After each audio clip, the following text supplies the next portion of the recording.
Kom wees lig saam pastoor Pieter en Tolly Jordaan, Sondag om 1600. Goeiemôre, ek groet u weer eens hier uit die Weeslig kantoor. Die Here is vir ons goed, en ons kan nie anders as om hom die lof en die eer te bring nie. Die tema van hierdie naweek se boodskap is die breë en die smal weg.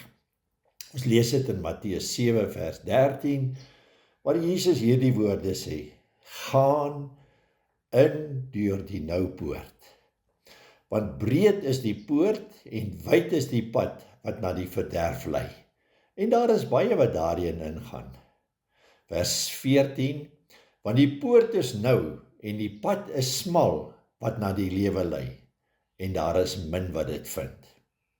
Hierdie is seker een van die belangrikste waarskuwings wat die Here ooit kon geuiter het. En verbasend genoeg steur baie mense hulle nie daaraan nie. Baie mense wat hulle wel daaraan steur, verstaan die teksgedeelte verkeerd en begin dan onnodiglik vrees. So, wat het die Here dan werklik hier bedoel? Om die teksvers beter te verstaan, moet ons ook na die vergelykende teksvers gedeelte in Lukas kyk, wat die volgende sê. Lukas 13 vers 23. Toe sê iemand vir hom: Here, is die wat gered word min? En hy antwoord hulle: stry hard om in te gaan deur die nou poort, want baie sê ek vir julle, sal probeer om in te gaan, en hulle sal nie in staat wees nie. Ja, Christus het neergedaal om mense te roep, om 'n koninkryk van hom binne in te gaan. Dit beteken dat hulle uit ander koninkryke moes kom. Hierdie nuwe koninkryk het hy onderskei van dit wat nie in die wêreld is nie, maar 'n ewige heerlikheid van God, want hy wil onder ons kom woon. As jy verstaan wat Christus in sy gevolgtrekking sê, ja, die Fariseërs het teen hom gegaan, omdat hy oor hierdie koninkryk van hom gepraat het.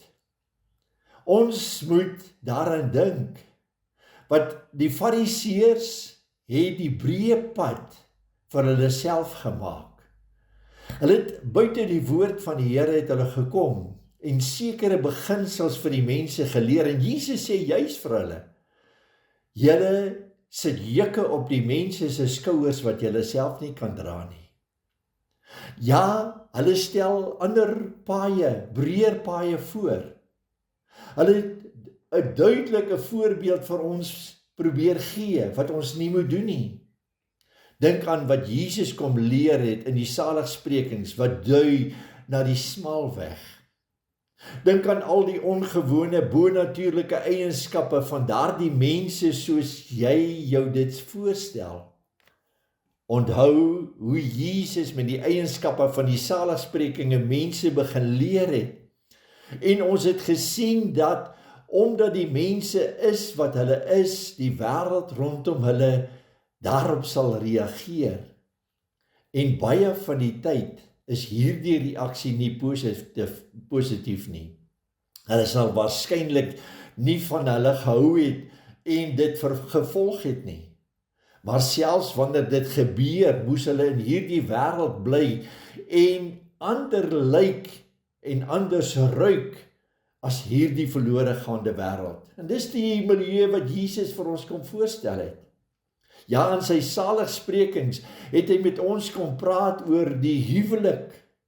Hy het met ons kom praat oor egskeiding. Hy het met ons kom praat van hoe ons moet bid, hoe ons moet vas, hoe ons op God moet vertrou en die koninkryk van die Here altyd eerste stel.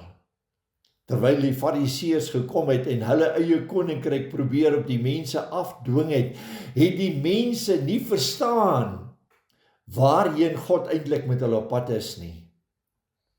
Jesus kom en hy praat oor hoe die hele lewensverhouding anders te moet word.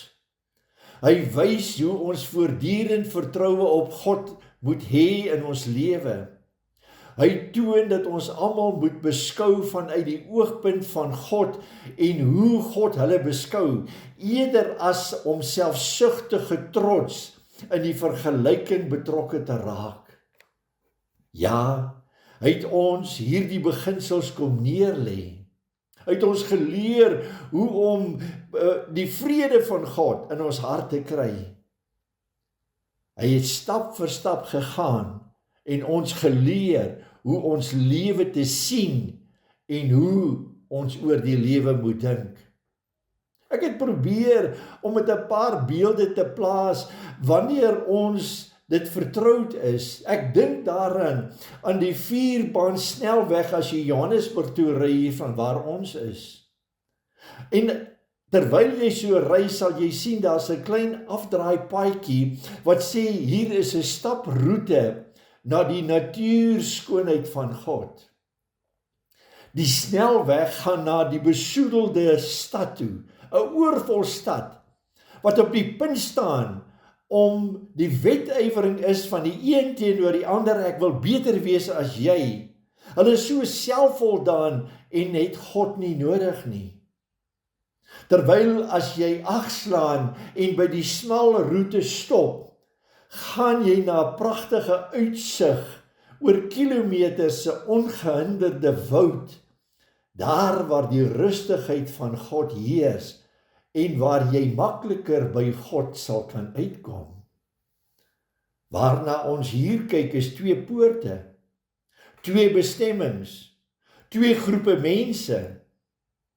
Die eerste ding wat ons moet opmerk is dat Jesus gesê het, gaan in. Die Engels stel dit so mooi, enter into the narrow road. Dis nie 'n opsie nie, dis net 'n superheilige Christene nie. Hy sê nie, as jy wil, kan jy op die breë pad leef, solank as wat jy wil, soos wat jy wil, solank jy Jesus op 'n stadium in jou hart gaan vra. Nee, hy sê niks van hierdie soort nie. Hy sê, enter. Dus in dieselfde tyd 'n opdrag, maar ook 'n uitnodiging. Dis 'n opdrag deurdat dit absoluut noodsaaklik is vir elke persoon se redding, dat hulle by die regte poort sal binnegaan. Hulle kan nie die ander hek kies en in die regte pad vind nie. Jy struikel nie in die koninkryk van God in nie. Jy gaan nie in die koninkryk van God net sommer in nie. Niemand sal onwetend en onwillig in 'n ongeluk in die hemel gaan beland nie. Dis 'n hek wat jy en ek voor moet staan en moet kies. Dis 'n uitnodiging deurdat daar niemand is wat God sal verbied om deur die bloed van Christus na hom toe te kom nie. Niemand kan in jou pad staan nie. Enigiemand wat bereid is om by daardie poort te kom, kan by daardie poort ingaan. Ons moet altyd versigtig wees in ons toepassing van God se soewereiniteit, dat ons nie daardie teks uitskakel, want God se gewilligheid is om jou in te nooi en jou te ontvang aan die ander kant wanneer jy by die regte keuse staan nie. Hierdie keuse is 'n keuse van noodsaaklikheid vir die verlossing van jou siel.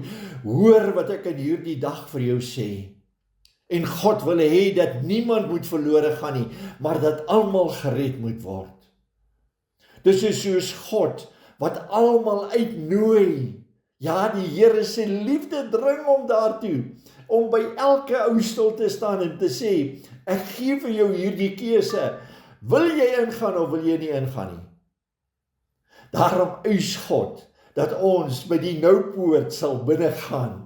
En God wil toelaat dat ons voor daardie poort kom deur sy Gees wat met ons pleit en te sê, as jy vandag my stem hoor, moenie jou hart verhard nie, maar kom na my toe, ek sal jou rus gee. Ja, ons staan voor hierdie belangrike besluit in ons lewe. gaan ek in die woud ingaan, in die rustigheid van God, buite hierdie gejaag wat rondom ons is, van hierdie wêreldse maniertjies, of gaan ek maar net voort soos wat ek wil? Ons moet deur geloof by hierdie poort kom staan.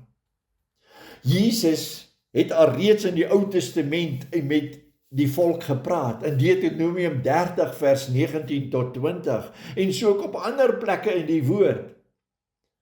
Ek roep hemel en aarde om vandag teen julle te getuig, dat ek julle lewe en dood, die seën en die vloek voorgehou het. Kies dus die lewe, sodat julle kan lewe, jy en jou nageslag, deur die Here jou God lief te hê, deur sy stem te gehoorsaam, en deur aan hom vas te hou. Sien die keuse? God gee vir ons die nou en die breë pad voor ons aangesig, die seën en die vloek voor ons. Dan sê God, net soos Jesus gesê het, gaan in. Kies die lewe, sodat jy kan lewe, jy en jou nageslag. Deur die Here jou God lief te hê, deur sy stem te hoor, en aan hom vas te hou. Ja, wanneer die gejaag van hierdie wêreld ons so besig hou, wil ek uit Josua se verhaal na ons toe kom. Toe Josua in die beloofde land was, het hy Israel uitgedaag met hierdie keuse tussen die Kanaanitiese gode en die ware God. Dan sê in Josua 24 vers 13 tot 15, kies dan vandag vir wie julle wil dien. Ek sien 'n ander plek in die Bybel waar God ook 'n keuse gegee het. 'n Keuse waar Elia met al hierdie Baalse gode en afgode wat daar was, na die volk toe gekom het by die berg Karmel. Sê hierdie woorde in 1 Konings 18:21, hoe lank sal julle tussen twee opinies wankel? As die Here God is, volg hom, maar as Baal julle God is, volg hom. Ja, selfs Jeremia het hierdie keuse aan sy volk voorgelê, Jeremia 21 vers 8. So sê die Here, kyk, ek stel julle die weg van die lewe en die weg van die dood voor. Kies dan vandag. Ja, Jesus het self daarvan gewag gemaak. In Johannes 6 vers 66 tot 69, waar hy die keuse gegee het, as gevolg van hierdie, om van hom te eet en van hom te drink, het baie van sy disippels weggegaan van hom af. En toe kom hy na sy 12 sy disippels toe en hulle sê, wil julle nie ook weggaan nie? Simon Petrus antwoord hom en sê, Here, na wie toe sal ons gaan? U het die woord van die ewige lewe en ons het geglo en ons het besef dat u die heilige van God is. Ja, u en ek moet kies waar ons en wie ons moet aanbid. Hierdie wêreld kom met sy godsdienstige metodes, sy maniertjies. Ja, en ek en jy word gekonfronteer dag tot dag met hierdie prestasies van hierdie wêreld. Ons ding mee met hierdie mense, met hierdie lewe wat hierdie wêreld vir jou aanbied. Maar ja, ek en jy moet kies. Of ons kies die wêreldse stelsels, deur prestasie georiënteer en sukses wat uit hierdie wêreld kom, teenoor die goddelike prestasie.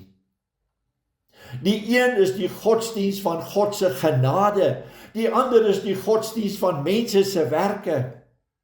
Die een is 'n godsdiens van geloof, die ander is die godsdiens van die vlees.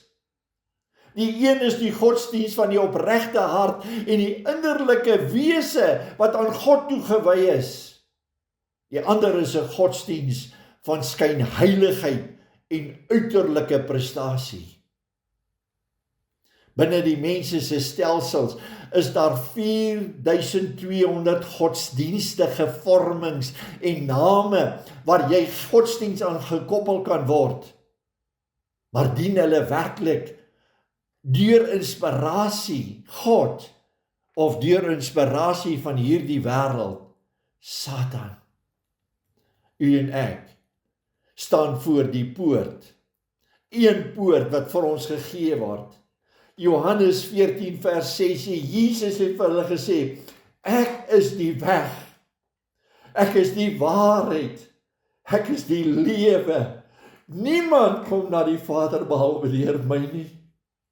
'n Goddelike uitnodiging wat van Jesus self afkom. Hy sê ek is die weg na die Vader toe. Is jy by daardie plek waar jy die keuse gemaak het en te sê, Here, ek wil hierdie weg volg. Hierdie weg wat vir my lei na geregtigheid, hierdie weg wat my lei na die waarheid van God, want die waarheid sal my vrymaak. Ek wil by die Vader uitkom, want Jesus is my lewe, hy is my alles. As ek vanmôre opstaan, is ek in sy woord. As ek met hom praat deur die dag, maak ek 'n besluit, want ek wil hierdie hele dag in sy teenwoordigheid wees. Ja, u en ek het 'n verantwoordelikheid. God roep ons. Dit was juis Lot, wat in Genesis 14 tot 19 gekies het om naby Sodom en Gomorra te bly.